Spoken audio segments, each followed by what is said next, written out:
Now, I got a very special review for you today. We got this bad boy in. RathsKellar Revival. At least I think that's how you pronounce it. Are you ready for this one? I know I am. Let's go. Welcome back to Old Fashioned Ways. I'm Doc Martinez, and I'm actually really excited about this one. This is a bottle from Sealbox. And the cute thing is they send you a little bottle, so if you don't want to open the big one, you don't have to, but I'm going to. Now, this is called RathsKellar Revival. The thing that was interesting about this one is it has 4 different mash bills, so it's 4 barrels that are mixed together. I'm going to go through each of these mash bills and see if I can figure out where they're from, but it's supposed to be like big distilleries blended together to make this thing. Let me pour some out, get this set up, and we'll talk about the mash bills. Let's, I already cut the top of this. Let's see if I cut enough. Let's see. Oh yeah, looks like it's gonna work. Let's hear this pop. Oh, very, very, very nice pop. All right, since it came with the glass, I'm gonna use the glass it came with to pour some out. Let's pour some out. So I'm gonna move this to the side and let it breathe for a while. I did do a little bit of research for this one, right? So let's talk a little bit about this bottle. As I said, it's a Sealbox RathsKellar Revival. And I found it interesting because it was a mix of 4 barrels from different distilleries and some big brand distilleries according to them. It's 117.2 proof. This is bottle 230 out of 750. And right now I went on the site, there is some available. So if you wanted to go grab one, you still could. Let's talk about the different mash bills. The first one is age 16 years, 8 months, and the mash bill is 75, 13, 12. And in my research, it shows that that is more than likely wild turkey. So there you go, Tom Black. That's 30.6% of the mash bill in here, or the blend in here. The next one is 13 years, 1 month, and this mash bill is 75, 15, 10, and that's known as Heaven Hill, and that's 30.4%. So possibly Heaven Hill, right? Now the next two are a little bit different. We got a 11 year, 4 month, and the mash bill 78, 13, 9, and that one is NDP, but that particular mash bill is most likely used in Augusta. So, and that's 20%. Now the last one's 8 years, 10 months, mash bill 74, 21, 5, and that is MGP, more than likely used in Nulu. So those are the 4 possible distillers in here. I believe the first 2 are pretty solid. The other 2, I'm not too sure. I mean, there was kind of questions on those, but it's time to, start getting into this bottle. I've had this sitting here for a while, doing all that research, getting plenty of time to breathe. So let's go in for that. Let's kind of just look at this. Oh, that's actually, looking at this, it's nice and nice. It's very dark. Look at that darkness. There is a dark, dark amber, almost getting to almost like a Bock type of beer, like a nice dark color with that. All right, let's see how it sticks to the glass here. Sticking to the glass very nicely, very tight. Legs starting to form, but very close and tight together. So sticking to the glass very nicely. I like when it does that. It usually means good viscosity. All right, let's go in for the fun part. Aroma. Ooh, that is good. At 117.2 proof, it's not very spicy on the nose. There's actually a lot of sweetness in this one.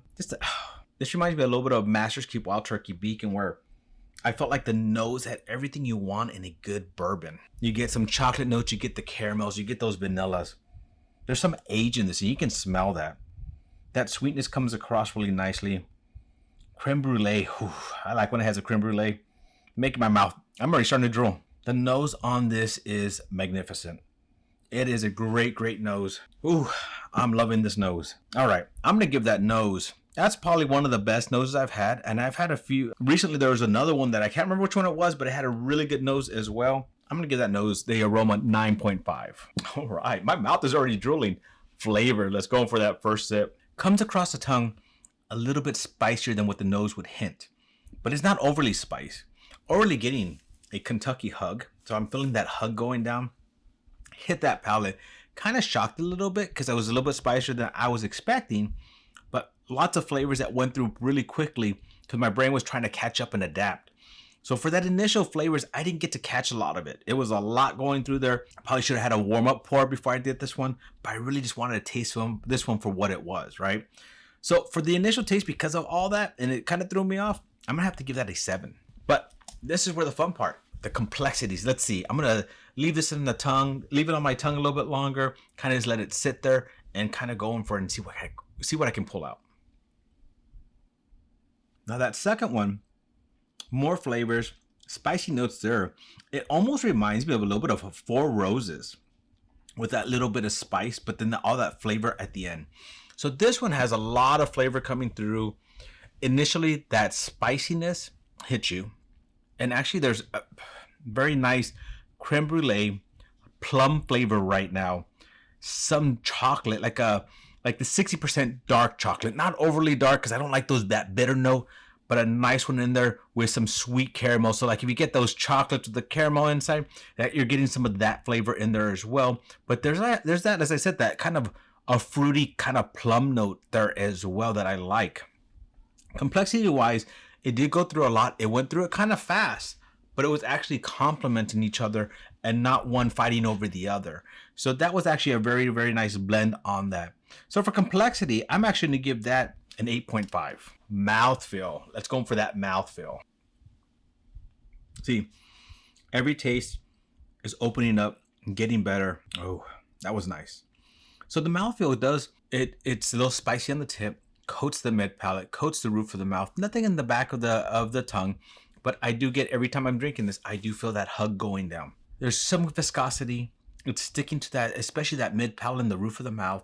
It does hug it, and it's spicy at the same time. So it's kind of one of those fun ones where you get a little bit of sweetness, but you get a little bit of that little spice going in there. Kind of reminds me of those commercials with like the sweet and tart or whatever, or they're mean at first and then they become sweet, where you're getting two kind of opposites kind of teasing each other but working together. So the mouthfeel on this is actually pretty good, and I like the way it coats it. I'm actually going to give that an 8.5 as well. Finish. Ooh, let's go for that finish. All right, so the finish on this one is nice and long. You're getting all those spicy notes in the beginning, going into that sweetness, and then kind of a hint of spice at the end. As I'm talking, I can actually still feel that hug going down. This drink's at a higher proof than what it is.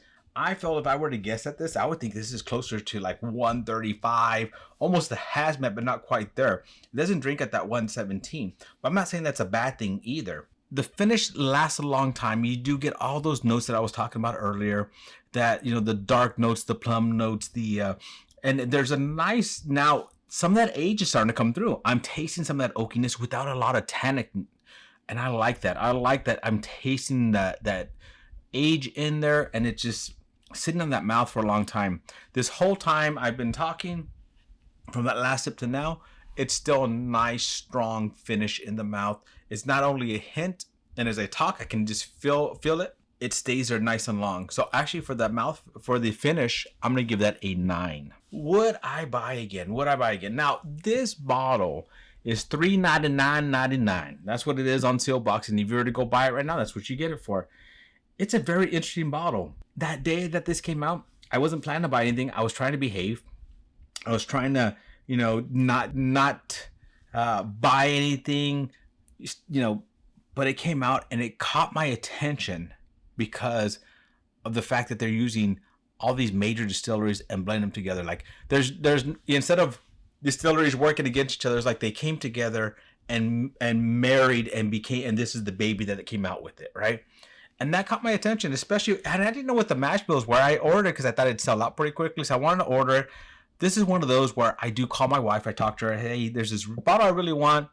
I know we talked about me not buying anything right now, but I feel like this will sell out. If I don't buy it now, I won't have a chance. And she was nice. My birthday's tomorrow, so she said, go ahead. So for $400, do I think this is a $400 bottle?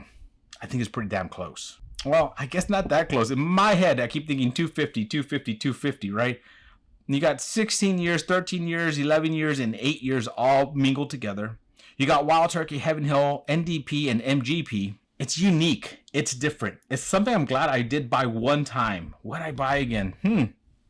I really do like this, but I don't like the price. If this was a $250 bottle, I'd probably go buy a second one right now. Honestly, I would. At $400, oof, it seems a little bit pricey. So I'm going to say no, I would not buy it again, even though I'm enjoying the heck out of this. But, and like I said, you know, kind of Beacon, you know, Beacon's in that $250 range, and I buy Beacon again, right? So no, and I'm going to give that a 6. My total for this is 48.5 out of 60. A bottle that's $400 should be 50s. It should be in the 50s. It's close, but it's not there. So when I added that up, I am right. 250, I would buy again 100%. 400 is that's just pricey. That's just too pricey. I am glad I got it though. I'm not gonna lie. I'm glad I got it. I'm actually really enjoying this pour. It's very flavorful. There's a lot going on in here. My mouth is drooling, just wanting to take another sip right now. And I might actually give myself a little bit more of a pour in a second here.